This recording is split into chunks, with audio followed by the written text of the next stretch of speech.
गेले 2 दिवस गुन्हाटी या परिसरामध्ये जे पुणे सिटी पोलीस आलेले होते, त्यांच्या कोणत्या ठिकाणी गावात अत्यंत तपासणी सुरू झालेली होती. पण तपासणी ही सुरू असताना त्या ठिकाणी आमच्या गावातील जो गुन्हेगार आरोपी होता, तो म्हणजे त्या ठिकाणी दत्ता गाडे, हा पोलिसांना त्या ठिकाणी सापडत नव्हता. त्यासोबत त्या ठिकाणी पोलिसांनी मिटिंग घेऊन त्या ठिकाणी ग्रामस्थांना वेगवेगळ्या स्वरूपात त्या ठिकाणी पटवलं आणि ग्रामस्थांना त्या ठिकाणी त्यांनी सांगितले की त्या ठिकाणी आम्हाला सगळी त्या ठिकाणी मदत करा. त्या ठिकाणी त्यांनी मदत करत असताना त्या ठिकाणी 5:15च्या दरम्यान त्या ठिकाणी खबर मिळाली होती की त्या ठिकाणी तो पाणी पिण्यासाठी आलेला होता. नंतर त्या ठिकाणी तो जेवण केला. तो पहिल्या दिवसात त्या ठिकाणी तो गायब झाला. त्याच्यानंतर पुन्हा संध्याकाळी स्क्वॉड त्या ठिकाणी आल्यानंतर त्या ठिकाणी चेक केलं. डॉग स्क्वॉड होतं. त्याच्यानंतर पुन्हा रात्रीच्या 10:30 वाजता महेश बेरट यांच्या घरी त्या ठिकाणी तो संपर्कात आल्यानंतर त्या ठिकाणी तो पाणी मागत होता. त्याला पाणी देण्यात आलं तिथं आणि लगेच महेश बेरट यांनी त्या ठिकाणी कॉन्टॅक्ट करून त्या ठिकाणी त्याचं लोकेशन दिलं.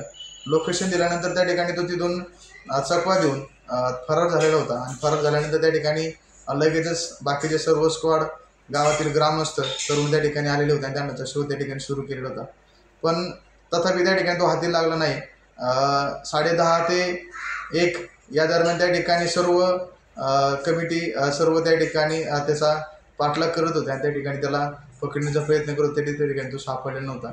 पण आम्ही त्या ठिकाणी ड्रोन हवेमध्ये होता आणि त्या ठिकाणी ड्रोन वारंवार सूचना देत होतं. आम्ही त्या ठिकाणी आमचे शेजारी साईनाथ ओळू, श्याम ओळू, त्यासोबत त्या ठिकाणी हे सर्व सोबत असताना त्या ठिकाणी मी ते समोर पायी चालत होते. मी गाडीवरती होतो. ही सर्व गाडी त्या ठिकाणी आमच्या क्रिकेट मैदानाच्या समोर त्या ठिकाणी नेली.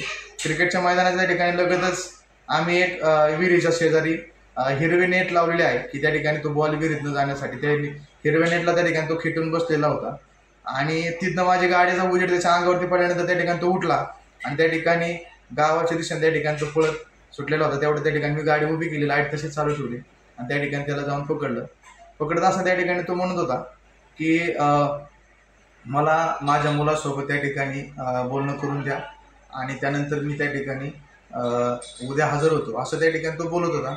आणि त्याच्या हातामध्ये जी काही बॉटल होती, ती बॉटल त्या ठिकाणी रोगर औषधाची होती आणि ती पहिल्यांदा मी त्याची हिसकावून घेतली. तो एक त्या ठिकाणी आणत टळला आणि त्या ठिकाणी मी पोलीस पाटलांना फोन लावला आणि त्या ठिकाणी प्रत्यक्षात माझ्यासोबत असताना जो आरोपी होता दत्ता, याचं पाटलांसोबत बोलणं करून दिलं मी आणि पाटलांसोबत त्या ठिकाणी बोलणं करून दिल्यानंतर त्या ठिकाणी पाटलांनी त्या ठिकाणी सर्व यंत्रणा त्या ठिकाणी पोलीस यंत्रणा आली आणि माझ्या हातामध्ये असताना जो आरोपी होता दत्ता गाडे, याला त्या ठिकाणी पोलिसांनी आले आणि त्या ठिकाणी शेवटच्या 2-3 मिनिटांमध्ये त्या ठिकाणी त्याला गाडीत घातलं आणि लगेच त्या ठिकाणी त्याला नेलं.